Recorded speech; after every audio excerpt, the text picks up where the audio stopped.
This is Steve Laffey's Fixing America. And now, broadcasting live from the Fixing America Command Center in Fort Collins, Colorado, here is your host, Steve Laffey. Hey, good afternoon, America. Steve Laffey here. Steve Laffey's Fixing America. We're excited to be with you here on a bitterly cold day in Colorado. I guess much of the nation is suffering from extremely cold temperatures. It was -10 when I went out to take care of the cows this morning, but we made it through that. So I think it's going to be colder tonight. But usually up here, people who think I live in Colorado, they think it's colder than it usually is. Up here in the Front Range in Fort Collins, it's not much different than upstate New York, quite frankly, or New England, I'd say overall. Anyway, we had a great day yesterday. We're going to talk about the Department of Education today. We're going to talk about a lot more than that. But we learned a lot yesterday from Matt Mayer at Liberty Foundation.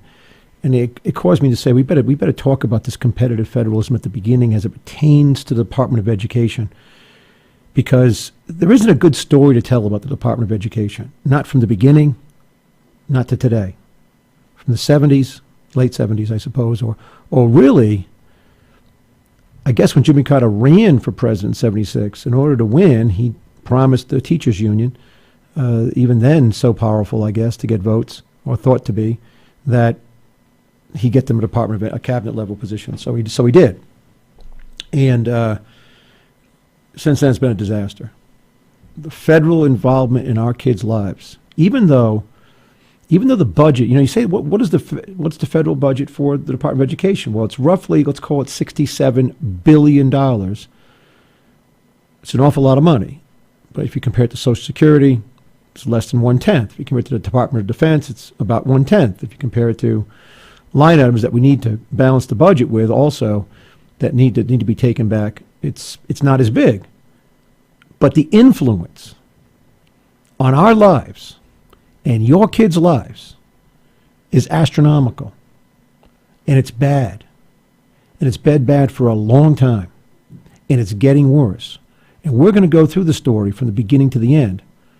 And hopefully the end is, for the Department of Education is coming soon, because it is disrupting lives.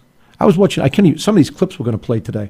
There's one, I couldn't find a way to play it, to send it over to my buddy Boris, because it's the guy speaking, you can't hear him that well, so it's really a visual one. But it's in Maryland, where a guy's complaining about this Common Core standards that are coming in. Just think of No Child Left Behind and more paperwork and more intrusion on your life and your kids' educational life in the public schools. Just think of that squared. Think of it like tripled. Think of it quadrupled. It's much worse than No Child Left Behind, which has been a disaster. But there's a video. This is happening in lots of towns and cities, like in Mississippi. We'll talk about Mississippi and upstate New York and in Long Island, where a guy's just standing there and he's speaking. And they tell him just to be quiet. And a cop walks up and just starts pushing him. And basically pulls out the handcuffs. It doesn't even appear to be a cop, like a security guard with handcuffs. And this is the kind of stuff that happens. This is why I think we can talk about a lot of things. We can go through all the numbers, and everybody knows I'm a number guy, and we're going to go through numbers and bore you to tears with numbers. Today, we're not going to do that. I know from being the mayor of Cranston, and I know from teaching at the University of Rhode Island, and I know from having 6 children that we've educated in all different ways, and I know from the fact that now that I'm 51 years old, that there's been a radical change in the public school systems from when I was a kid to today. And the radical change is simply this, that my teachers in the public schools in 1970-something, Mary Walsh, Mrs. Cooper, listen, I can go through Mrs. Rogers in kindergarten, Mrs. Dreyfus for first and second grade, Mrs. Brown in third grade, Mrs. Bennett, God rest her souls, passed away in fourth grade, fifth grade, Miss Shakiro, sixth grade, Miss Walsh, seventh grade, now a whole assortment of teachers. Mrs. Cooper, who smacked me upside the head with a ring. She's about 4'8", and I was in pre-algebra and told me I better get my act together. I wouldn't get into algebra, that I wouldn't go to a good college, and so forth. And I did, by the way. It was the best whack in the head I got. Huge importance in my life, all the way through. I can go every teacher's name. I haven't forgotten one of them. Dave Andrew, who got me in to go to visit Bowdoin College because he went there.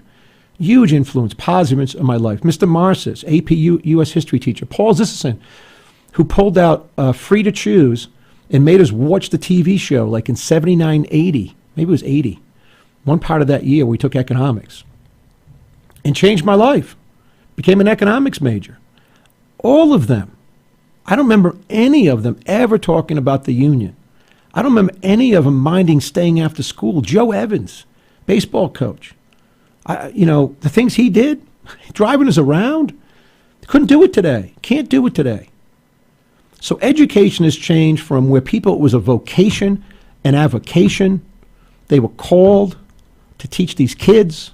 They knew they could make more money elsewhere, but it was okay. They had good hours and the summers were off. They stayed after school, had huge impact on people's lives. And I'll flash forward to 2002, where, not all, by the way, they never say all. I'm not trying to be hyperbolish and gross exaggerations. Not all, but many, and maybe the majority.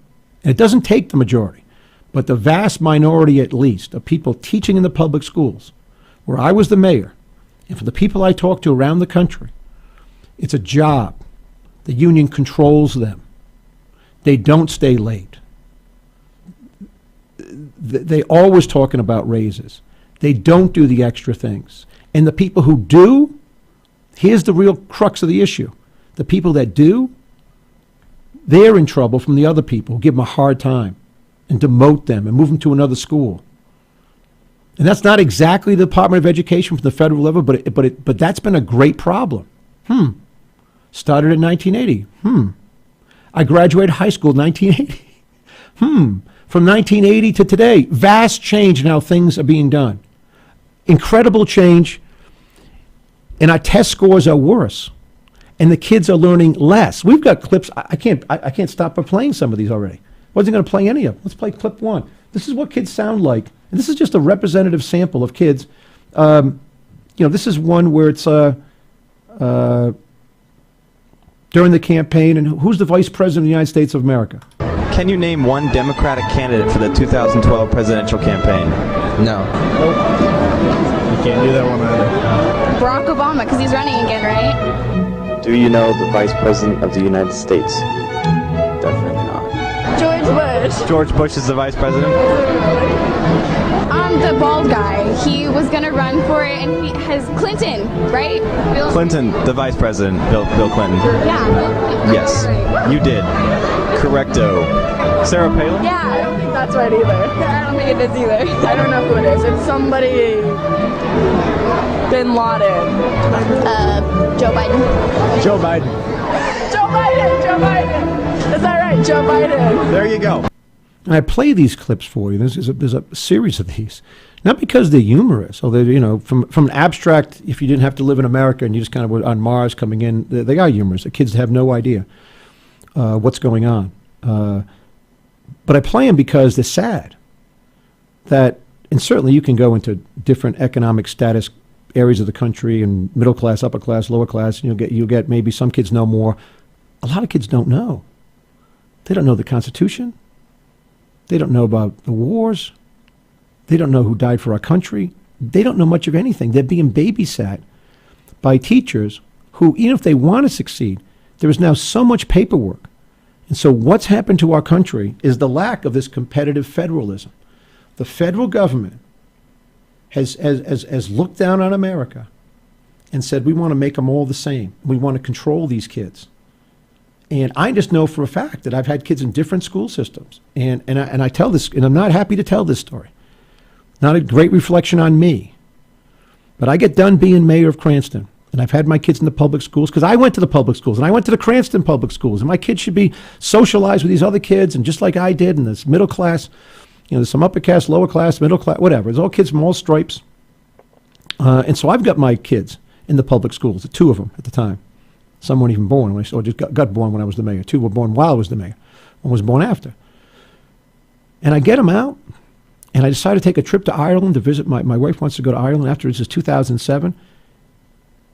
And I realized that the math teachers, by the way, I had problems when I was the mayor with teachers all the time. And some of it was because they just hated me because I was the mayor. I sued people, school committee people individually, personally, balanced their budgets, even though I actually gave them a lot more money to balance their budget. So there was a lot of infighting. But they didn't know math. When I had a math teacher growing up, they had a degree in math. Miss Burns in 11th and 12th grade for pre-calculus and calculus was a math major, had a math degree. Even at the younger age, when you get to algebra, they were math majors. So for someone to go down and teach algebra was a joke for them.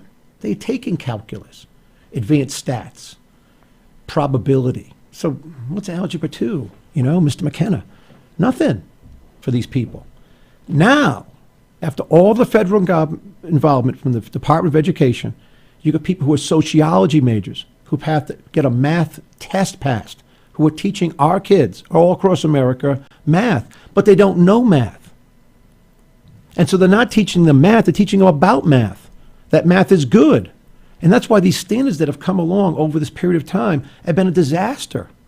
The federal involvement from the top down has not worked. What worked for many, many years for America was the bottoms up, that communities got together and said, these are the books we want in the library. This is the Shakespeare we want the kids to read. This is what they have to know by 5th grade. And it's changed totally from the top down. And it's been both parties, Republicans and Democrats. It was Republican George Bush who ran for president on vouchers. And I supported him on that. And he won. Not because I supported him, it was one guy. But I mean, great. Even back then, I'm like, let's get some vouchers going. This is before I was the mayor. I got involved heavily in education. And it turned into No Child Left Behind. And teachers, and some just give up. Some great teachers are like, I talked to many teachers. What are they doing? What am I doing anymore? I'm not doing this anymore. I got nothing but paperwork. I got to teach to the test. Then you find people cheating to teach to the test. We've had people arrested in different cities, right? Instead of the local school boards saying, this is what we got to teach our kids. And then, by the way, if you don't like it, move. And of course, that's even different from saying, let's just bring in charter schools and so forth. But that's what's happened. That's the big move. And we can talk every number we want. We can talk about how much money is spent. But in this one area, $67 billion of the budget of the Department of Education, which should be closed. They should be closed. They should have no involvement. It's been a total disaster. How do we know? Test scores keep going down. And by the way, grade inflation keeps going up. Here we are. Where did I put? I don't even know where I get so much stuff to talk about. But basically, SAT scores are down, but GPA, grade point averages, are up. What does that tell you? It's that teachers are just giving kids A's, and they still can't do the tests. Less than half the kids who took the SAT last year were qualified to go to college, to even show up at college.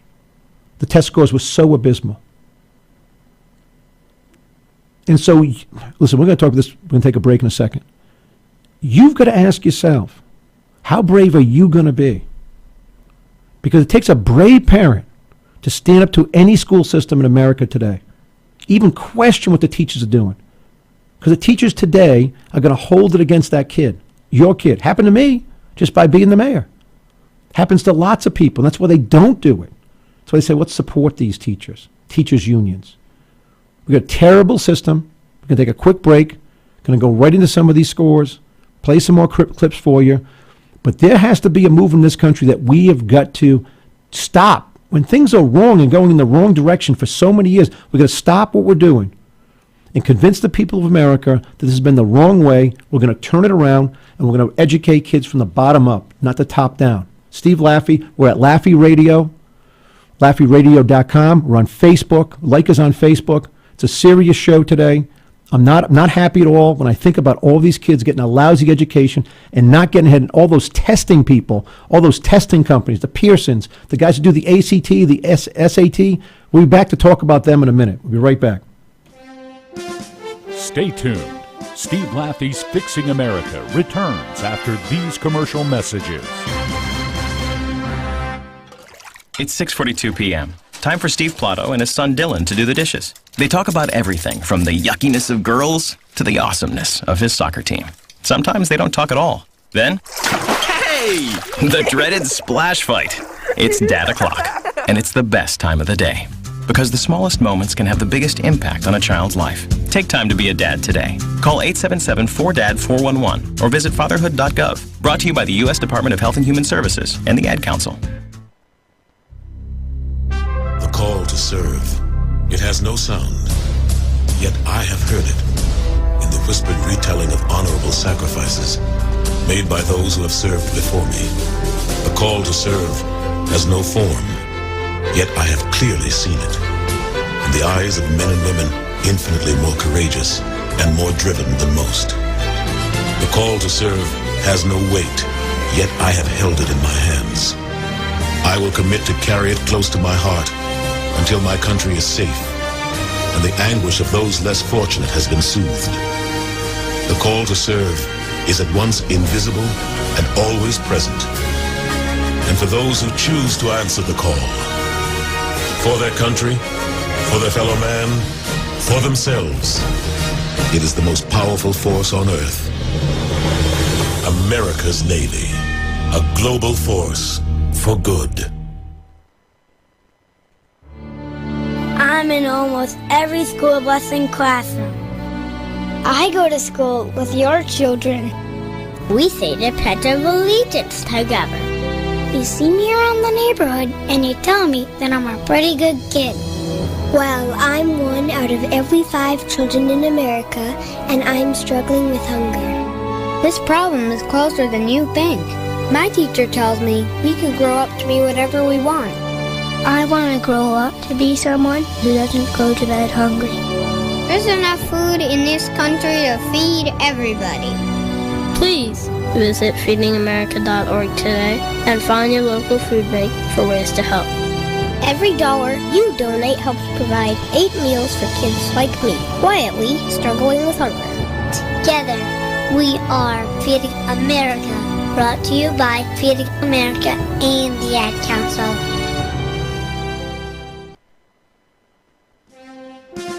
And now, back to the Fixing America radio program with your host, Steve Laffey.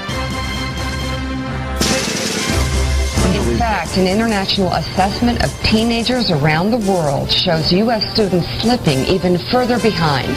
In math, American 15-year-olds dropped 6 places since 2009. They now rank 31st among 65 countries and districts that make up the lion's share of the global economy. American teens are down 4 spots in science, coming in at 24th. And they slipped another this is unbelievable. 10 spots. Look at that. To 21st when it comes to reading. Several Chinese cities, as well as Japan and Singapore, saw their students improve significantly. It is pretty amazing when you look at these statistics and then you look at all of the time and attention that the administration says that they're focusing on education through programs like Race to the Top.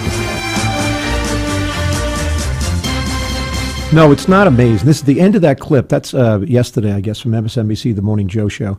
Joe Scarborough, and the lady's name I can't pronounce, the pretty lady with the blonde hair. But they're talking at the end of this clip.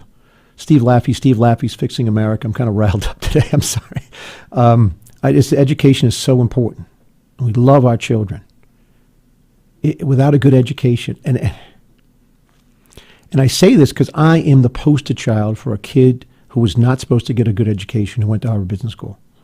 And I know by the grace of God, these teachers around me, these people kept me going all the way until I picked up that I should be studying in a way that was meaningful and so forth. And so, I'm a beneficiary of all these teachers.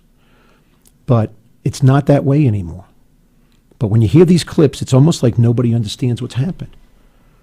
I mean, they're talking about these test scores, the PSIS test scores, PISA test scores, Program for International Student Assessment. You have to remember what they are. You can ask about any of our test scores. You can go to almost any state, look up your ACT, your SAT, all this government involvement in test scores. But they test these 7,000 kids across the world on different topics, and America keeps falling behind. But the people on MSNBC, or the lady who was speaking at the end, sort of gives the normal response. even today, which befuddles me and frustrates me, that it's amazing that these scores are going down when we're spending so much money and so much effort from the Department of Education, whatever you want to add into that, so much effort and so much time and so much money. Listen, you can go out in your backyard and dig a ditch, and you can dig as hard as you want. But if no one needs the ditch, you probably can't sell the dirt. What we're doing, it's going to get worse and worse and worse because the agency called the Department of Education, and we went over a little bit last time, it moved into something called No Child Left Behind. How George Bush ever sold this to people, and how anybody ever voted, and many Republicans, all these people, again, who call themselves conservative, whatever they want to call themselves, were behind No Child Left Behind. And 10 years later, no one can bring themselves to say, wow, that was a terrible idea. No, not even conservatives. That was a terrible idea. We shouldn't have done that. Let's scrap that. Let's not teach the tests. Let's let the local communities figure it out. And if there, and this always gets down to this, by the way, like Medicare Part D. If there are some old people who can't get their prescription medicine, get them a check and get them their prescription medicine. You don't need another department like Obamacare. If some people don't have insurance, we do find a way to have them health care. They just show up at the hospital. And to my knowledge, I have not seen the video clip of the people lying outside the emergency rooms who can't get in. There are no pictures, no video clips that I have been shown that people don't get health care when they actually show up with a common cold at the emergency room, even though they're not really sick. And there's no evidence that there are ambulances somewhere in America that see a car accident and don't take the guy to the hospital because he's got no money. There's no clips like that. And there wouldn't be any way in the world that the private sector, combined with the people in the cities, wouldn't do a better job of saying, we got to get Jimmy off to college. We got to get little Sally a better education.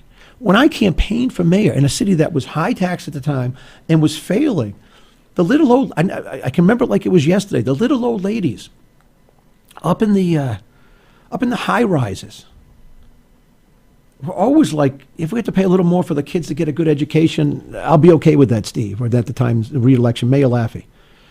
Always like that. There wasn't like, no, screw the kids. I never heard that, not once.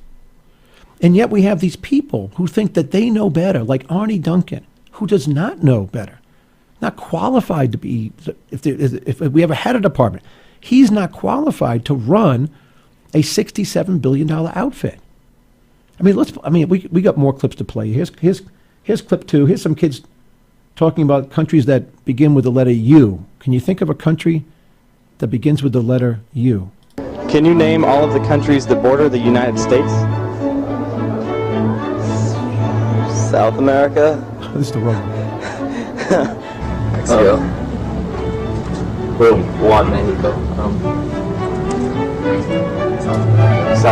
Mexico and South America. Mexico and Canada. There's too many. There's too many? Okay.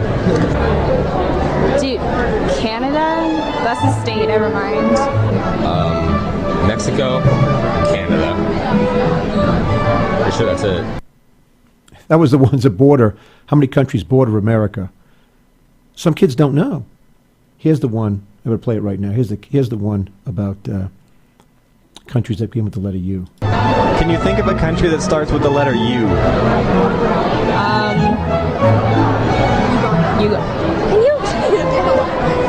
That one.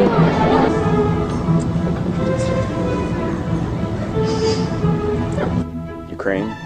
Uganda. And you're famous. Uruguay. Uruguay's another one.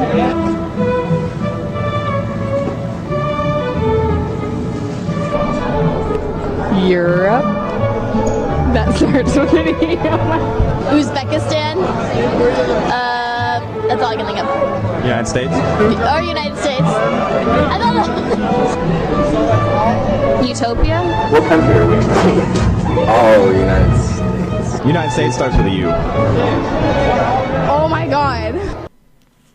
Utopia is the best one of the day. I laughed out loud when I first heard it, but it's sad. These clips are sad But what our kids don't know, by the way, I mean, the United States would have been first. There's only there's about 270 some odd countries in the world, I bet. And they change all the time how many there are. It's probably 8 that begin with the letter U. United Kingdom would be second on my mind after the United States of America.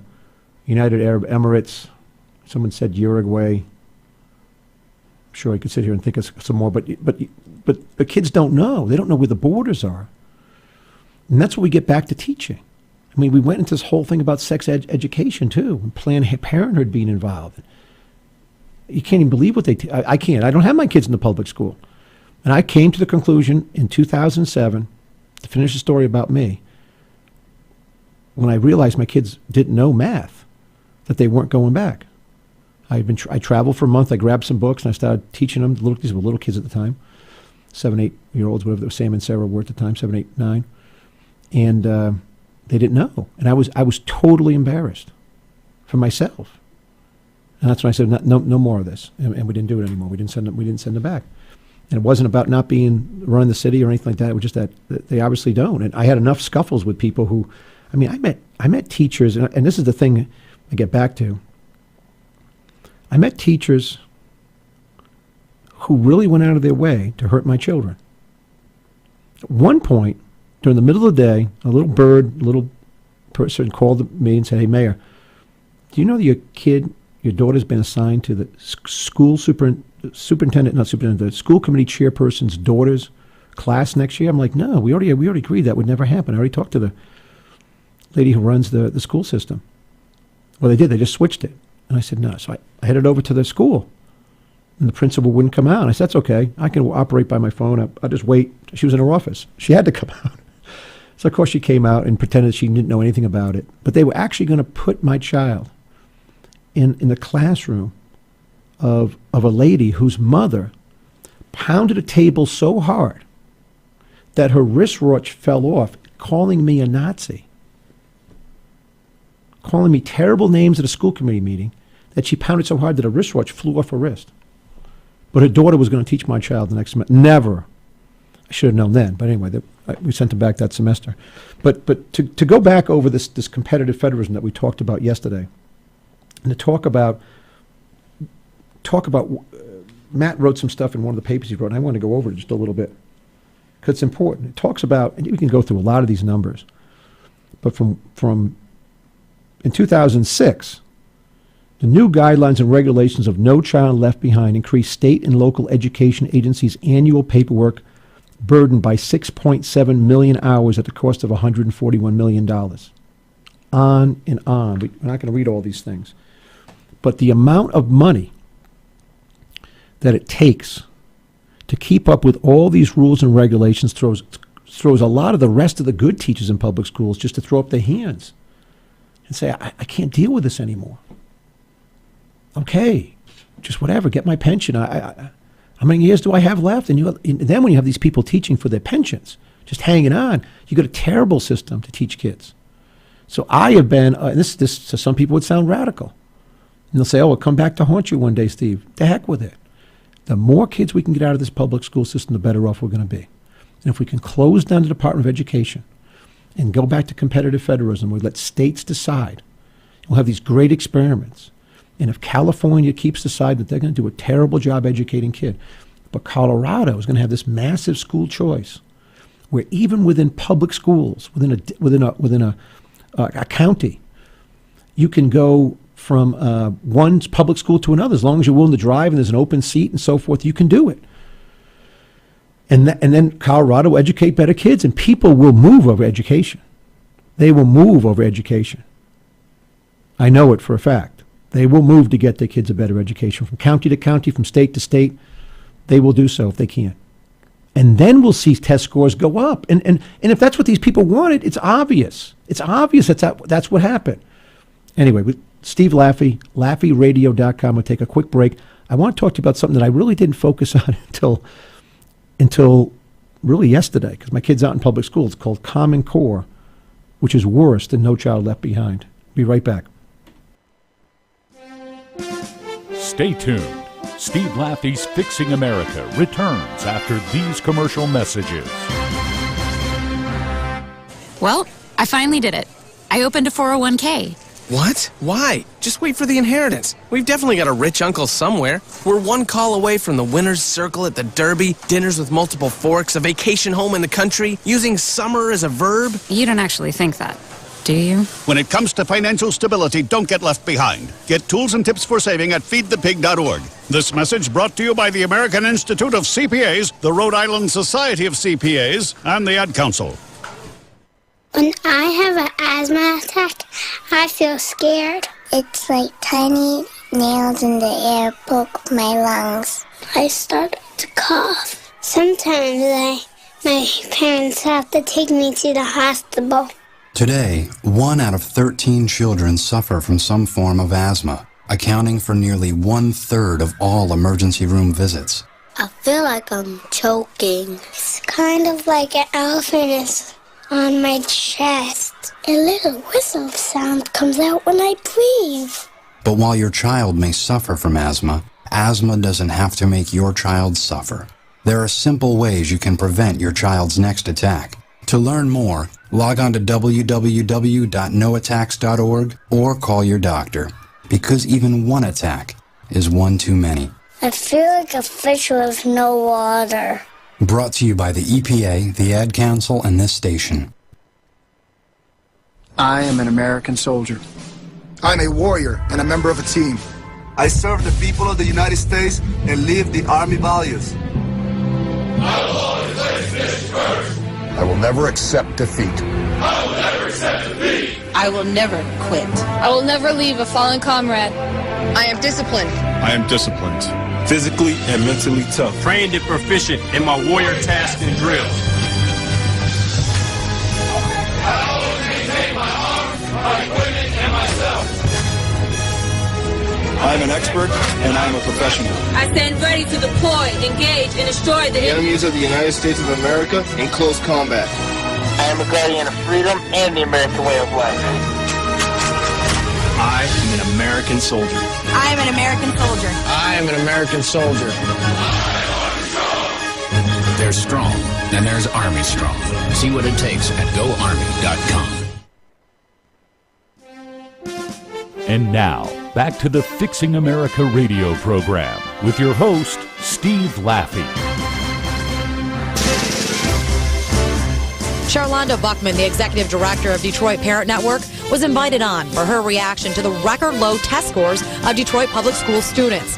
She's so upset she wants some teachers and administrators jailed. You said jail, though, right? We said jail. There are some people that need to go to jail. As soon as Detroit School Board member Tyrone Winfrey was given a chance to defend the district, the discussion became heated. And they both say Shepard Smith crossed the line. Sir, with great respect, sir. Instead of going to jail, one moment, please. Instead of going to jail, let's wrap ourselves. Ladies and gentlemen, it's unacceptable. If the classroom's anything like this, I know exactly what's wrong in Detroit. And then to hear that 69% of the kids who took the test scored as if they just guessed on everyone. And you're talking about adequate advancement. I don't care. If my kid were in Detroit, I'd try to burn the place down. Steve Laffey here. Steve Laffey's Fixing America. Thanks for coming in, tuning in to us today. That's a clip out of Detroit, and we play that. I mean, Shepard Smith, I don't know if he has any children or not. I didn't look it up. But his emotion at the end, it tells you that people do care about education. So how did it get so screwed up? Weren't all these programs supposed to help the Detroit kids? Hadn't we been talking about it since I was a kid? How did it get to that 69% of the kids taking a test in Detroit are scoring at the same rate of kids who are just going out A, B, C, D, whatever, not even reading it? They don't know anything. All these inner city kids.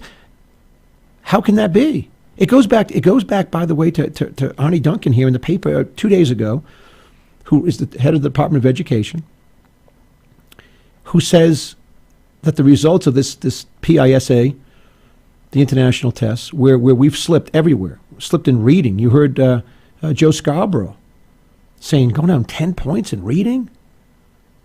Isn't he in charge of making it better? Hadn't they been in charge since 1980 of making it better, especially for inner city kids? And aren't they failing miserably, these tests? Disproportionately? 30 years later? And no one wants to stop it. They want to make it more. They want to have more control over your lives. So they can make it, they will make it worse. It's the great unanswered question. Do they know that they're going to make it worse? Or are they so far out of it that they just simply don't know? These feel-good, progressive, whatever you want to call them people. But both Republican and Democratic administrations have done this to us. They've done it to our kids. You know, you want to take on and have a strong military, you better have educated kids. You want to have a vibrant economy, you better have educated kids. It's a crisis. It's a crisis that ARNE DUNCAN, the unqualified Secretary of Education, calls the recent results a picture of educational stagnation and quote, they're at odds with our aspiration, not his aspiration, to the best educated, most competitive workforce in the world. And they're at odds. And guess what the next thing is? The next thing is called the Common Core. And if you hadn't heard the Common Core, because I hadn't heard about the Common Core, I had kind of heard about it. I didn't focus in on it. And so I went back to get ready for the show. And we got friends all over the country, down in Mississippi, who've been informing my wife about this stuff. And I start looking into it. I'm like, how did this get started? Common Core is another new national, sort of international standard started by Bill Gates. And it's the Governors Association they're doing the work for.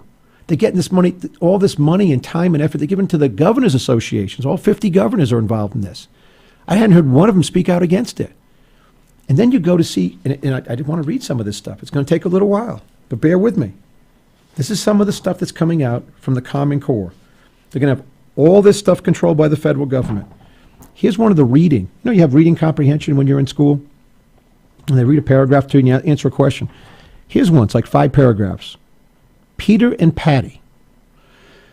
Peter and Patty lived with their mother and father in a small cottage at the edge of a big forest. One tragic day, their mother died. By the way, this is for like 3rd graders. Do we need to know about their mother dying? Next paragraph. Not long after that, the father remarried. Do we have to know the father's remarrying?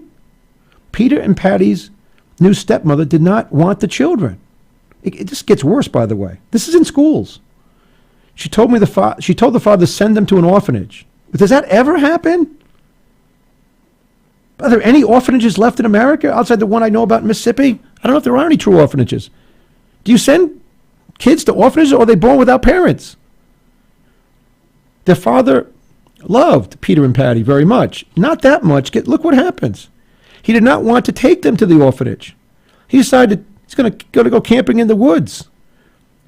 Because they camped out with the mother and father all the time, Peter and Patty, these kids, didn't suspect a thing.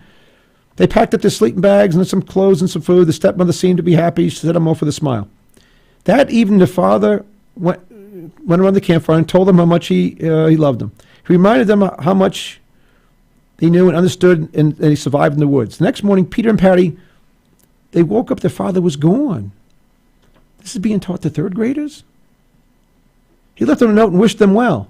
Peter and Patty did not know what to do. They didn't know how to get home. The father left them in the woods. It's like a major crime. Imagine how traumatized the kid would be reading this. First of all, the mother's dead. The father loves him but leaves him in the woods. Listen to the far. It's not even far left wing. It's crazy. They started hoping to find their father. They came upon a cottage made of fresh fruit. Okay, and vegetables. The sweet lady loved him, adopted him, and took him home. And they went to a good school. And they had a good time the rest of their lives. That's it. How would they be traumatized being left in the woods? Study questions. Why were the children left in the woods? Answer is the stepmother didn't want them. That's one. Here's another one. This comes out of Sarah Noble, by the way. You can get on her website out of upstate Long Island, New York. We'll go over here. This is such small print. I'm sorry. Don't get old and have reading glasses. Ruby, there's another one. Ruby sat in the bed she shared with her husband holding a hair clip. There was something mysterious and powerful about the manufactured neon clip that she was fondling in her newly suspicious palms. She didn't recognize the hair clip. It was too big to be her daughter's. And Ruby was sure that it wasn't hers. She hadn't had friends over in weeks. You know where this is going? But there was a hair clip, little and gleam, with a few long black hair strands caught in it. Ruby ran her fingers through her own blonde hair. Just get that? Get this? Now she had just been vacuumed when she picked up this bright green object under the bed. Now their life would never be the same. She waited there until Mike returned home. The reason we have this is that someone wrote inappropriate. I'm not explaining this to any 8-year-old, writes a mother. The question is, why is Ruby so affected by the hair clip? What the heck is... This is the Common Core. It goes on. That's the Common Core. I just read you 2 outrageous things. I mean, it used to be we weren't going to put Catcher in the Rye in the library for 18 years old, right? It's like in movies, I think. What's going to go in the library? The library for high school. Now they've got the mother at home waiting for the father because, well, you know. By the way, it's all political also. This is Common Core. That's what you know. His Common Core ugly reaches a new low. There was a big Democrat in the Supreme Court. I forget what was his name. When that came up in front of the Supreme Court, big Democrat, liberal judge who had fought in the war and said, by the way, here's one on pollution. By the way, they have it on gay marriage, as if anybody in 6th grade should be dealing with these issues. This is what's happened to our public schools. We have gotten away from reading, writing, and arithmetic into talking about abortion and gay marriage and sex education. It's all coming down from the top. And this Common Core is going to make it worse. And parents are flipping out about it. And by the way, a lot of Democratic parents or Republican or whatever, conservative, liberal parents, they're flipping out about Common Core. But it gets back to this basic thing we've got to understand. Why are they involved at all? We did pretty well until they got involved. We'll be back and talk about ARNE Duncan, the Secretary of Education, at LaffyRadio.com. It's Steve Laffy. Steve Laffy's Fixing America. We got one more segment. I'll try not to talk through it. I'll try to end it peacefully. Be right back. Stay tuned. Steve Laffy's Fixing America returns after these commercial messages. Picture this, your next trip, Utah, 5 national parks. First, Zion. You're walking, the ground rises, the ground drops, the ground becomes water. Next, Bryce. You're riding a mule. You're riding a mule under giant orange strip castles. You are not dreaming. You will not forget this. On to Capitol Reef. Take the scenic route, the really scenic route. Take a path you've never taken and see the stars for the first time. Now for Canyonlands. You're riding a bike. You're riding a bike on Mars. Now you're riding the rapids. Class 2, Class 3, Class 4, Classic. Arches, 5:32 a.m. Some things are worth racing the sunrise for. The horizon lightens. You round the corner. Whoa. This is Life Elevated. The Mighty 5. 5 iconic parks, 1 epic experience. Plan your trip at visitutah.com. Training is about more than muscle. It's about inner strength. So I push myself. That's why I serve in the United States Coast Guard. I train with the best. A team that shares my drive and commitment. We collect intelligence, guard our shores against drug smugglers, and keep our waterways safe, because our nation expects more. If you expect more, maybe you were born ready. Find out at GoCoastGuard.com. So, Jacqueline. Yes, Mom? I wanted to talk to you about something, and... Oh, wait, hold on. I just got a text. Oh, there's another one. Wow. Busy me. So, anyway... Oh, wait, Mom. I just got a message. My friends keep commenting on my comment. Oh, there's another one. So many comments on my comment. Oh, I can't wait to watch TV tonight. Playoffs! Hey, guys, check out my new video game. Pew, pew. Wait. Mom, what? What? Hold What'd you say? Wait a second, what? This weekend, unplug. Take your family to the forest.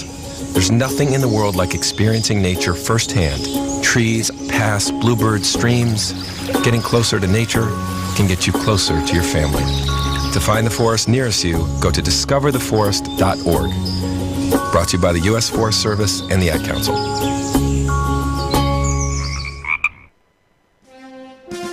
And now, back to the Fixing America radio program with your host, Steve Laffy.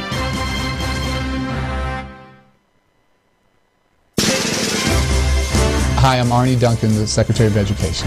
Education has been a lifelong passion and calling for me. My mother started an inner-city tutoring program before I was born. Along with my sister and brother, I grew up as a part of her program, and it was just an absolutely formative experience for me. And so many of the lessons I learned as a young child being a part of her program have really shaped my educational philosophy. So after I went to college, I played professional basketball in Australia for 4 years. Came back to Chicago to run an education nonprofit called the ARNE Foundation. I ran an I Have a Dream program where for 6 years I worked with a group of students and their families to help those students prepare to go to college. I worked with them from 6th grade to 12th grade. During that time, I started a small public school from the outside called ARNE Community Academy. It's a very high-performing neighborhood school still today in Chicago. And then 10 years ago, I joined the Chicago Public Schools. And for the past 7.5 years, I was the CEO of the Chicago Public Schools. Wow, there's the head of the Secretary of Education in the United States of America, ARNE Duncan, whose background is that he's a pro basketball player and worked for a nonprofit, sounds like the president, and he's part of the Chicago mob of education. And I don't even go look it up. The Chicago school system's in total disarray and was so while he ran it. And this is sort of the Peter principle. Whether you're out in, my buddy Louis Free out in Youngstown, Ohio, describing the mayor getting a promotion when the whole city is in disarray and goes to work for the federal government. A man who couldn't keep an eye on a flag, or it's the guys in Chicago who clearly done a terrible job in controlling violence, running the school system, getting the trains done on time, the whole thing, the whole shooting match. And he's running the Department of Education. Now, if you had to have a Department of Education, wouldn't you go get someone who really knew what the heck they were doing, who had a real success track record? Get Bob Schaefer up here, up in Colorado, former congressman, runs a Liberty, one of the charter schools. He knows. If you had to run, if you had to keep it open, wouldn't you get someone who really knew what they were doing? Get all this paperwork out of the way. I mean, maybe it's amazing. We got to play more from ARNE Duncan, because when he gets asked a question, doesn't matter what he's on a comedian show or not, he doesn't have any clue. It's just worse. It's bad to worse. Here's ARNE Duncan. Why do we have a Department of Education? The answer is A, but we have a Department of Education because we need to be able to read the Constitution. Okay. All right. Well played. Now, well played, says the comedian. He asked him at the very beginning before that, where is in the Constitution? And so ARNE Duncan, it's not in the Constitution. There's no answer for that. It's not in the Constitution of the United States of America. And under the 10th Amendment, which we went over yesterday, the power is not delegated to the U.S. by the Constitution, nor prohibited by it to the states, are reserved to the states, respectively, or to the people. Obviously, it's not in the Constitution. And if it wasn't in the Constitution and everything was great, and we said, let's go add it to the Constitution, somehow, some way, and everything's working out well, we get these great test scores. Okay. It would be hard to argue. But the test scores keep going down. The money spent on it keeps going up. Here's ARNE Duncan. We'll just continue. Here's ARNE Duncan again. Same show. Pushed for 4-year-olds nationally, a national program where all 4-year-olds will have access to preschool. Absolutely. Why do you want to take our children away from us? When they are at their most adorable. And how do you pay for something like that? That's an enormous price tag. So it's the best investment we can make. And there have been longitudinal studies, 7-to-1 return on investment. When you have high quality early childhood education, less crime, less teenage pregnancy, less dropouts, more high school graduates, more folks going to college, more folks entering the world of work. This is the best investment that we as a country can make. 7-to-1. So if I invest, hold on. I want to do the math here. He goes off and tells a joke, but it'd be one thing if he had any track record of actually producing success. But would we believe people who came into a business room about any topic, and this is the most serious topic, our children, came in and said, I got this great new plan. Going to take all the kids away from their parents at the age of 4, get them indoctrinated into the school systems. We're going to teach them this international standards. Forget about teaching them the U.S. Constitution, because ARNE Duncan doesn't even understand it. And it's going to cost an awful lot of money, but it's going to give us a 7-to-1 return. People would laugh him out. Laugh him out the door. Maybe, at some point you just throw people out the door. How'd you get into this room? What are you saying? The last 7 things you've been involved in are catastrophic failures. Get the hell out of here. That's what would happen in a business boardroom when ARNE DUNCAN showed up with that new idea. But now, in America, it's like, oh, and people are clapping. Let's go one more time with ARNE DUNCAN. Okay, what is it? What's Race to the Top? So we want to lead the world in college graduation rates. And we did a generation ago. Today we're 12th. We need to catch up. We want Who's to make beating us? Many countries, 11 other countries. I don't like other countries now. And we have to reduce high school dropout rates. We have to increase high school graduation rates. We need to make sure every child, rich, poor, black, white, Latino, doesn't matter, has a chance to get a great education. That's what this is about. No. By the way, 10 years ago, we were ahead of something. Wasn't that No Child Left Behind came in? Hasn't he been in charge for years?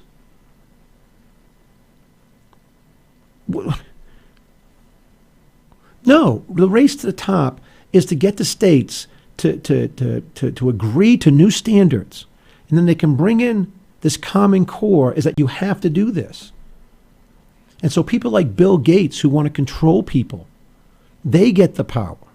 And then the testing agencies, and before we leave the show, I just got to bring this up. And the testing agencies, the guys who publish the books, they're the ones with the power. They're the ones. There's always you have to say exactly what I learned in international, whatever it was called, government international economy at Harvard Business School.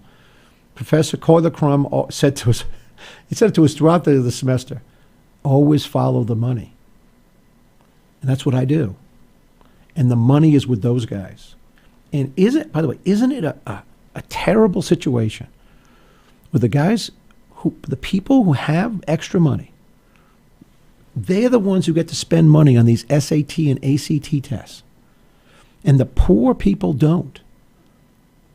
And that keeps them from getting into college. Why do these SAT and ACT tests, why can you study for them?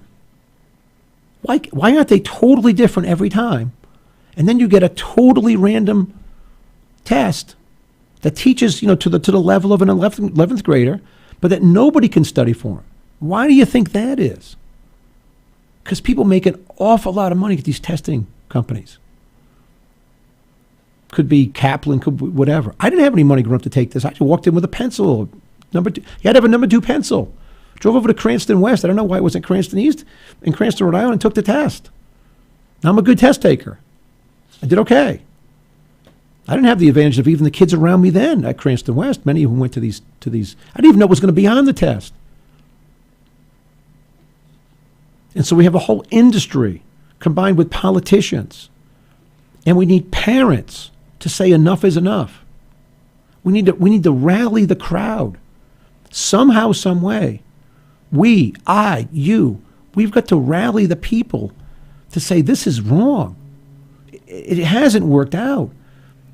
They're not even learning about the American Revolution. They're not learning this stuff in school. It's a babysitting place. And we went through how the teachers have changed over the years. Some great ones are still left. By the way, some of them are still left and some are resigning. Common Core, for example, is pushing out there won't be any more cursive writing. Now, some people are fighting back on that and they're going to make it an option, but with all the requirements that you have, they're going to do away with cursive writing. How are you going to read the Constitution if 10 years from now the way you should read it, the way they wrote it up? They have a typewriter back then. We know that when kids are writing and that their brain is working harder. But it's all going to be typing. I guess so the Chinese kids and our kids can all know the same stuff and what a great job Barack Obama's doing. That's, by the way, in there. They have a book, Barack Obama, that you read. And it lets you know that racism is in America for like 5th or 6th graders. Over and over and over again. This is a terrible situation. It's been going on since 1979. And it's not a radical thing to say that we should end the Department of Education. Reagan said it and never did it. I don't know why. Never really made a strong attempt to do it because he had other things to do. But somebody has to. And let people know that this competitive federalism has to win. that states have to compete, and the stuff that we haven't specifically given away to the federal government, like coining money, declaring war, it's got to be brought back to the state level if we're going to compete, if we're going to be the world superpower. And that is a vital interest to everybody out here in America, that we remain the world's reserve currency because we borrow cheap because of it. And we have for years because of it. And we're frittering it away. And when these things change one day, and I say when, if, it'll happen quickly. These changes have happened quickly. And we don't have kids that understand. I watched it every year when I was mayor. Well, that's a lot of information. And I try to make this show, lots of times we do numbers. It's more about emotion, I suppose, in the absolute numbers that, even though some people would say, Steve, it's only $67 billion directly, don't include Head Start of $8 billion, and you got other fish to fry and what to cut and so forth and talk about. The effect has been huge over 30 years to where kids don't understand. Anyway, Steve Laffey's Fixing America. We're at LaffeyRadio.com. We'll be back tomorrow with another department that has to go away. We'll talk about it then. We appreciate you listening in. Tune in tomorrow. God bless you. God bless America. We'll see you tomorrow.